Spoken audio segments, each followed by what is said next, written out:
Assalamu alaikum wa rahmatullahi wa barakatuh.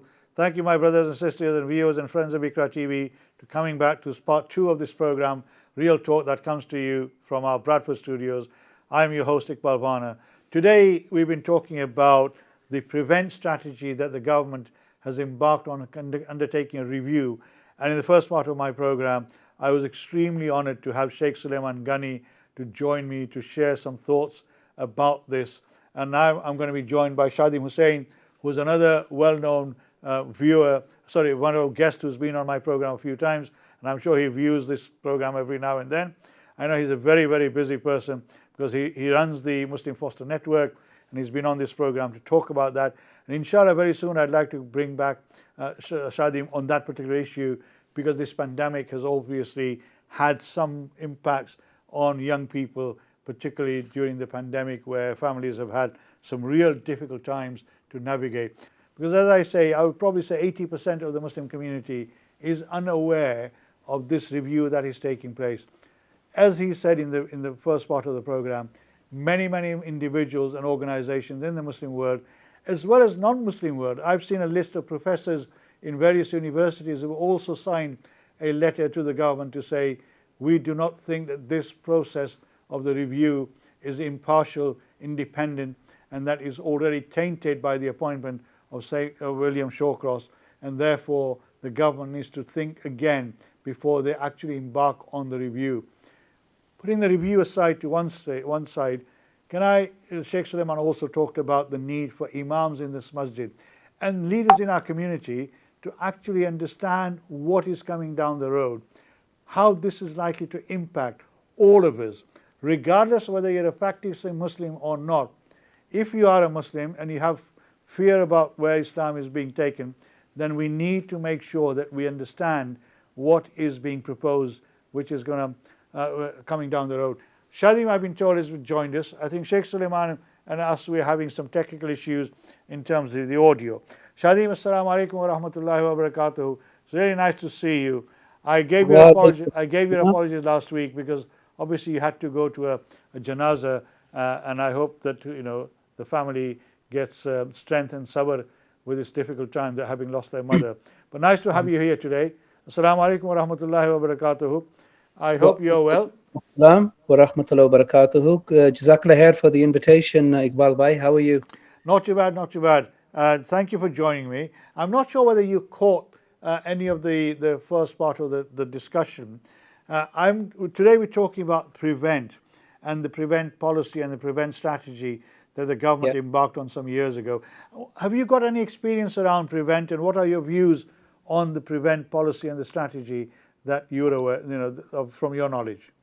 Yeah, I mean, I guess, we know that the prevent policy and the prevent agenda has been very contentious for many years, Iqbal Bhai. It's clearly been, discriminatory towards the Muslim community. And just from my work, with my foster family with children in care, we have seen that there is an overzealous approach to children being taken away from their families as a result of prevent. Have you? Absolutely. Oh, wow.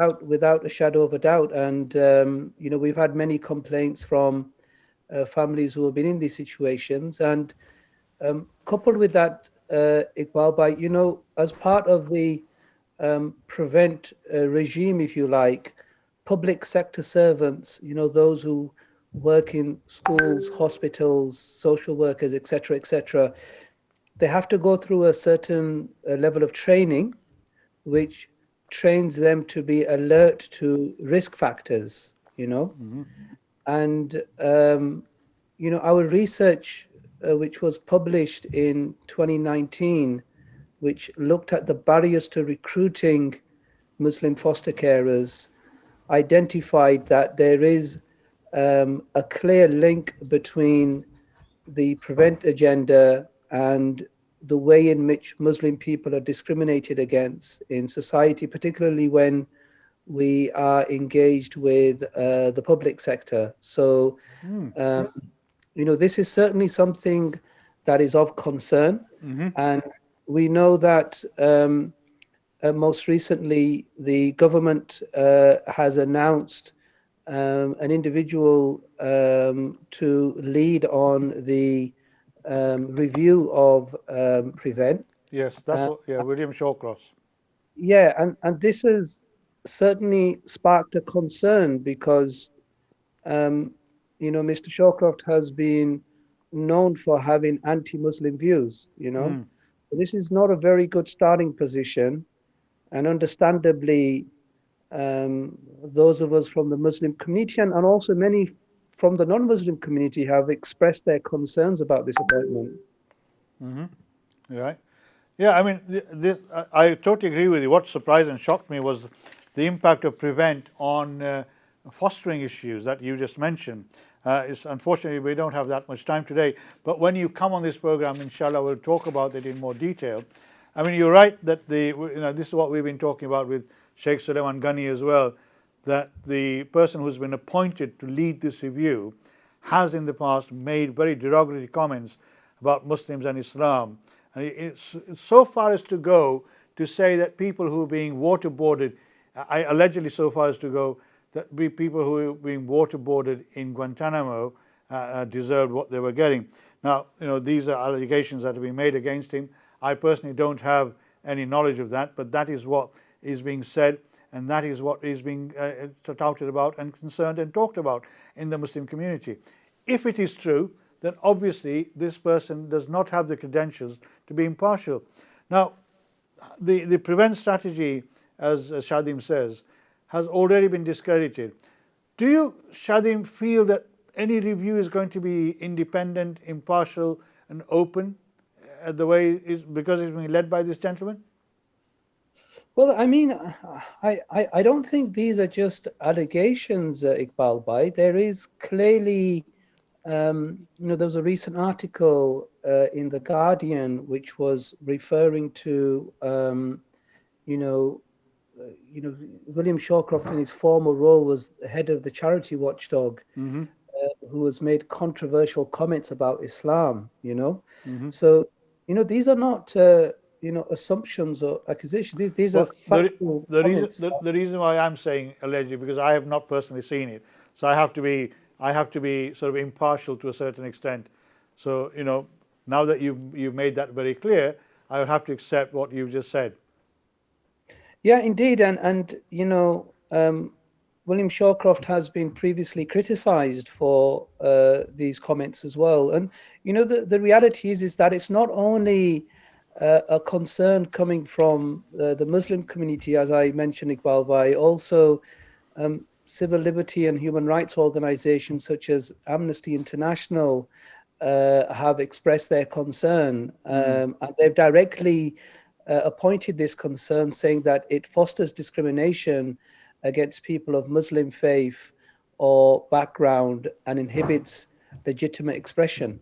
So, this is certainly something which doesn't give us a great deal of confidence from the Muslim community, because we can already see that, with Mr. Shawcroft's being accused of an institutional bias against Muslims, it's not a good starting position. And how can we have any confidence of there being an independent review that is going to be favorable to all parties when the gentleman who is leading it has such a negative view of Islam and Muslims to start with? Exactly, and I totally agree, and this is what we've been talking about with Sheikh Suleiman Ghani at the beginning as well. Now, in response to this, how do you see or would like to see the Muslim community responding to this government's call to engage in the consultation process?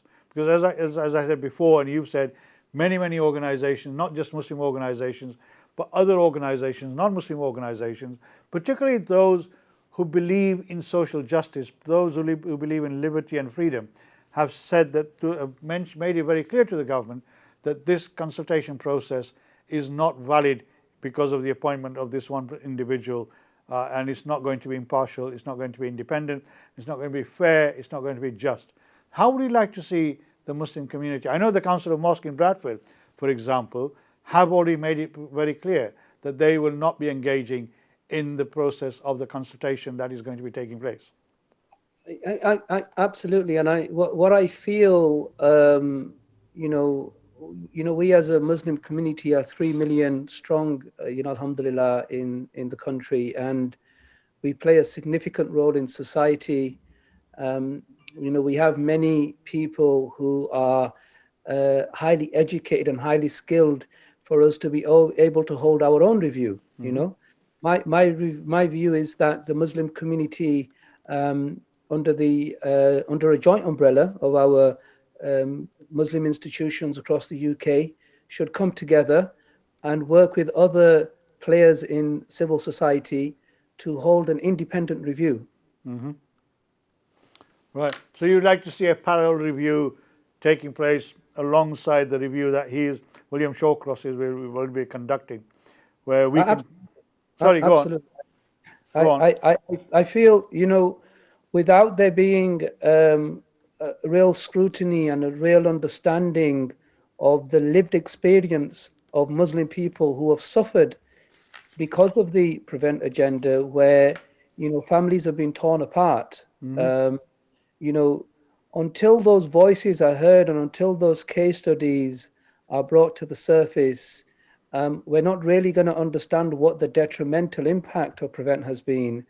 And the reality is that we can understand, Iqbal, by that when the government has such policies and legislation in place, is to protect all society, Yeah. So as a Muslim community, we are not against the laws of the land. We are not against the policies that are put in place, but it should be a level playing field, and no such policy should discriminate against one group. Exactly. And clearly we have seen that there is also very strong evidence, Iqbal, to suggest that there is a greater risk in the UK and all of Europe from the far right neo-Nazi movement. There is a much greater risk from this group than there is from any concerns whatsoever from within the Muslim community, So what has to be done is a fair and a balanced review to understand, how does such policies need to be taken forward to ensure that, the safety of humanity and society at large is considered and is paramount, but also that human rights and discrimination is not promoted through such policies. I totally agree with you, and I totally agree with what you said earlier as well. That, the Muslim community should be probably coming together as a unit, as 3 million Muslims, as Shadi mentioned, across this country. We make a huge contribution to this country, and as I said before at the start of the program, if you look at the impact of COVID, the first few people in the medical field who passed away from this disease were Muslims. They sacrificed they gave their lives to save others in order to prevent others from losing their lives as well. So we have made huge contributions, not just in the medical field, but in the economy, in education, in employment, etc. So if the government wants us to feel really part of the citizenship of this country, and as Shadim says, all Muslims, 99.9% of Muslims in this country, want to see a society where everybody feels safe and welcomed and secure. So we have in our interest to make sure that we don't engage in extremism and terrorism from our community. But by the same token, as Shadim said again, and I think that the director of one of the most leading security agencies in this country made a comment that the extremism at this moment in time, the threat of extremism and terrorism is not coming from the Muslim community, it's coming from the far right. And he's quite right. The rise of the far right and the neo-Nazi groups in Europe and in the United States is a major threat to the well-being of the United Kingdom. So the appointment of this person or seems to be inappropriate in the sense that he is not independent, he's not impartial, he's made derogatory comments about one particular community, and therefore we will have no faith in whatever he comes up with. So Shadi, so coming back to this issue, how would you see mosques and the leaders of the Muslim community responding to this consultation? As I said, many people are unaware of it. Should they be writing to their MPs? Should they be writing to government and making it known that they are not happy with the appointment of this particular individual and the review that's taking place? Yeah, what's really important in these situations, Iqbal Bhai, is that we show a united front. Exactly, exactly. So where there is already a lobby and a voice, then let's get behind that voice. We know that the Muslim Council of Britain have expressed their concerns. As an umbrella organization, they represent a sizable number of the mosques. We have institutions like MEND and other such institutions that represent scholars and mosques across the UK. So it'd be really good to see a united front on this. And simultaneously, if I can just mention, Iqbal Bhai, that there is also a review announced by the government on children's care in the UK, And again, this is probably something that very few people know about. And from our work with my foster family that, there's some very high risk, high stakes issues going on at the moment with a number of Muslim children are in care and the lack of foster carers and adopters from the Muslim community. And again, these are the types of reviews and opportunities that, come around once in a while, Iqbal Bhai, and, whether it's this issue around the prevent agenda or whether it is the review of the children's care sector, it's really important that as a community, we take more of a proactive approach in engaging in policy and really look at, the long-term implications of such reviews. And unless we participate and engage early on, then we have no real position or place to argue the case later when such opportunities arise. So that's something that our organization is very keen to engage with. Just a few days ago, I was on in fact, yesterday, a call with the Runnymede Trust, who are again looking at similar issues to do with race relations. Right. So engagement is really critical across these different areas. Look, I understand engagement, but where you feel the engagement is already going to be biased against the community, then it's legitimate to say we don't trust, we don't have faith in this engagement process, and therefore we're not going to be participating. Now, we're coming to the end, Shadim, at the moment, unfortunately.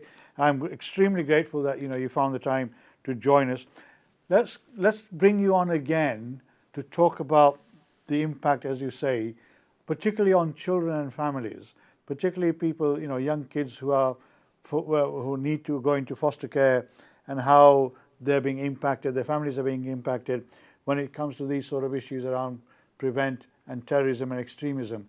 It is something that will come back. Inshallah, I hope you agree that one day in the next few weeks, we will bring you back and you'll join me to talk about these issues in more detail. Absolutely, I'd be delighted to. Jazakallah khair, Iqbal Bhai. I agree that engagement and participation and discussion, debate is something that is vital. If you're not around the table, then they won't hear our views. But as I said, Yusuf Dar, who was a friend of ours, and he told me before I came here, and make dua for him as well, and Sheikh Suleiman Ghani, that before they appointed William Shawcross, the government did engage in a consultation exercise with some Muslim groups, and they all said they gave their views and their thoughts, and they said that this was not the appropriate person to have, and yet they still have appointed him. So does that mean real engagement? It seems that they have not taken on board any comments, any views, any thoughts that those who were around the table shared with the government at that particular time, and gone ahead and appointed somebody in whom the majority of the Muslim community are saying do not have faith and trust and confidence. I hope you found this program interesting. My message to the Muslim community and to the government first is, if they persist on this route, it seems like that this will be counterproductive. The Muslim community will feel further in danger, will feel that they're being victimized and they're being targeted, as they have been doing under the current prevent strategy. But the Muslim community needs to really understand what is coming down the road when it comes to this review that is taking place. There's a possibility, as Sheikh Suleiman Ghani said, that what may come out of this will probably threaten our way of life, our freedom to practice Islam the way we want to practice it. Islam is not a threat to this country. Maybe one or two individuals are, but then you have that in all communities. But to target the Muslim community in the way that it has, by appointing somebody who has been known to make comments, derogatory comments about the Muslim community, that I think is something that is not going to be palatable to the majority of Muslims in this country. So I hope the government is listening. Thank you very much to everyone who has participated, both Sheikh Suleiman Ghani and Shadi Hussain. Thank you very much. Assalamu alaikum wa rahmatullahi wa barakatuh. Inshallah, I'll see you next week. Take care. May Allah be with you.